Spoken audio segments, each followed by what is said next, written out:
Hi, this is Michael Liu for the Finance News Network. Joining me from Hazer Group is the company's CEO and Managing Director, Geoff Ward. Hi, Geoff. Welcome back to the network. Hey, Michael. Thank you. Now, first off, Hazer is developing its commercial demonstration project at the Woodman Point Wastewater Treatment Plant south of Perth. Could you share some more detail? Sure. So the CDP is the first fully integrated, scaled up, industrial application of our process. So the first time we've put all of the components together to continuously operate.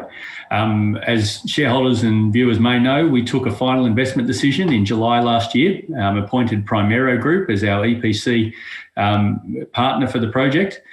We secured all required permitting by the end of 2020. We're now approximately 80% of the way through detailed design.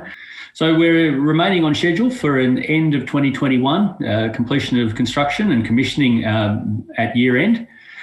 Challenging schedule in a COVID environment, but the team's working hard to minimise any slippages. Geoff, can you remind us about the business opportunities that the graphite and hydrogen markets offer? Hydrogen is obviously seen as key to decarbonising the economy and for all industrial economies to have any chance of making their nationally determined Paris Climate Agreement commitments. So hydrogen plays a role in decarbonising heavy industry, so decarbonising the inputs to the manufacturer of petrochemicals, fuels, ammonia, urea, decarbonising steel. It's also key to decarbonising heavy transport, with applications in long distance haulage, in ferries, and maritime applications. And it's also key to decarbonising the grid even further than we've achieved so far with wind and solar alone. So it'll allow us to store that energy, use it when we need to, move it around, transport it. And that's why major investment banks and the research houses are now identifying multi-trillion-dollar investment programs. Graphite has similar themes: energy storage, advanced materials, lower emissions. So graphite has applications in battery minerals applications, in the manufacture of electrodes, a surprisingly large market for green steel and green aluminium and other modern metals manufacturing, but also can be used in refractories, in lubricants, water treatment processes, so a wide range of applications, which we're investigating through our research and development program with the University of Sydney. You touched on carbon emissions reduction before. How is the plant positioned in terms of its environmental contribution? Well, the Hazer process is a very environmentally friendly process. We're described as a methane pyrolysis technology. So we take a methane or natural gas, we take a gas-based feedstock, and we turn it into hydrogen and solid carbons.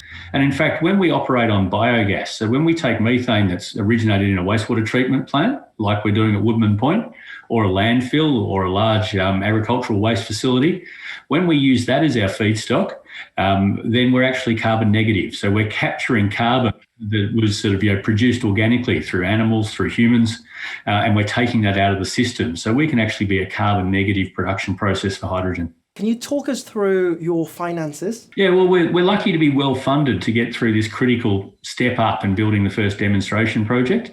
So we're fully funded to build the CDP, to pursue our exciting R&D program, and also to maintain the dialogue, the engineering studies, and the works we're doing with our international business development partners. So our funding comes from a mix of grant funding. We were very fortunate and grateful to receive $9.4 million of grant funding from the Australian government through ARENA, the Australian Renewable Energy Agency. We have a senior secured debt facility secured against our future R&D payments, of which we've drawn $2 million out of a $6 million facility. And we were also then very grateful for the strong support of shareholders. In 2020, we went to the equity markets and we had an oversubscribed capital raising, which allowed us to commit to building the project. And since that time, we've been delighted to actually welcome AP Ventures as a strategic investor. They're a London-based specialty hydrogen venture capital fund, probably the only hydrogen specialist fund in the world. So we're delighted to welcome them and be able to access their knowledge and network also, as well as the funding that they offered. Geoff Ward, thanks for the update, and we look forward to receiving more news flow from the company in the future. Thank you very much, Michael.